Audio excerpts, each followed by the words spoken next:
সুদও চললো, ঘুষও চললো, জেনা ব্যভিচারও চললো, ডিজে গানও চললো, আবার রোজাও চললো। আল্লাহ তাআলার নিকট এই রোজার কোনো দাম নাই, রোজার কোনো দাম নাই। আরেকটি মাসাইল বলে দেই, রাসূল সাল্লাল্লাহু আলাইহি ওয়াসাল্লাম বলছেন যে কত সায়েম রয়েছে, সে সারাদিন রোজা রাখে, আবার কত নামাজি রয়েছে, সারা রাত নামাজ পড়ে। ওই সায়েম সারাদিন ক্ষুধার্ত অবস্থায় রইলে ক্ষুধা, আর সে যে দাঁড়াইলো সারা রাত, পায়ের যে ব্যথাটা, এই ব্যথা আর ক্ষুধা ছাড়া সে আর কিছুই পাইল না।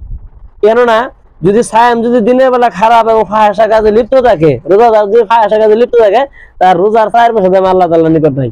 এখন আপনি বলতে পারেন তাহলে রোজা রেখে লাভ, রোজা রাখতামই না। আপনি রোজা না রাখেন, সে রাখে আল্লাহ রাখছে, আল্লাহ কবুল করে নাই, রাখছে আল্লাহ কবুল করে নাই, সে কিন্তু হক আদায় করছে, রোজার ফরজ বিধানে পালন করছে।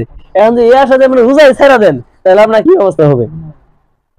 আমি মনে করেন যে পরীক্ষার হলে ঢুকছি, আমারে এক্সপেল করছে, আমাকে এক্সপেল করছে, এখন এক্সপেল করতে আমি গেছি, আমি কিন্তু উপস্থিত, কিন্তু আমার এক্সপেল করছে। আর এক ব্যক্তি যাই না, রোয়া খেতে রোয়া লাগাইতেছে, সে কি সমান? সমান না। এই জন্য রাসূল সাল্লাল্লাহু আলাইহি ওয়াসাল্লাম বলেন যে কত রোজাদার রয়েছে সারাদিন রোজা রাখে, কিন্তু সে তৃষ্ণা আর ক্ষুধা ছাড়া কিছুই পায় না। কারণ কি?